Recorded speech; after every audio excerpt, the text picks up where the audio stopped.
महानगरपालिका निवडणुकीच्या पार्श्वभूमीवर राष्ट्रवादी काँग्रेस पक्ष शरदचंद्र पवार गटाने मंगळवारी पत्रकार परिषद घेऊन आपली स्पष्ट भूमिका मांडली आहे। या निवडणुकीत राष्ट्रवादी काँग्रेस पक्ष, शरदचंद्र पवार गट, भारतीय कम्युनिस्ट पक्ष, ऑल इंडिया फॉरवर्ड ब्लॉक आणि रिपब्लिकन पक्षासोबत एकत्रितपणे निवडणूक लढवणार असल्याचा निर्धार यावेळी जाहीर करण्यात आलाय। यासोबतच आणखी काही पक्षांसोबत चर्चा सुरू असल्याची माहितीही पक्षाचे शहराध्यक्ष हेमंत देशमुख यांनी दिली आहे। आज अमरावती महानगरपालिकेच्या निवडणुका जाहीर झाल्या आणि फॉर्मची उचल वगैरे चालू झालेली आहे। या निवडणुकीच्या संदर्भात आम्ही म्हणजेच राष्ट्रवादी काँग्रेस पक्ष, शरदचंद्र पवार, त्यानंतर अखिल भारतीय फॉरवर्ड ब्लॉक, त्यानंतर कम्युनिस्ट पार्टी ऑफ इंडिया आणि Republican party of India Khobragade गट आम्ही आजपासून सुरुवात करत आहे की आम्ही एकत्रपणे निवडणूक लढविणार।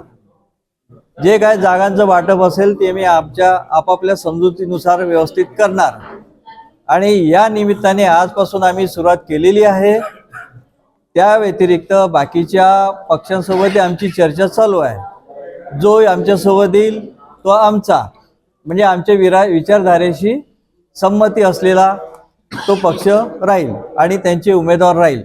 आम्ही एकत्र प्रचार करू।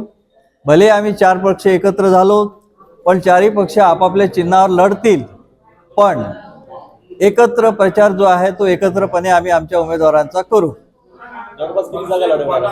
जवळपास आम्ही 80 जागा लढवायचा विचार करत आहे।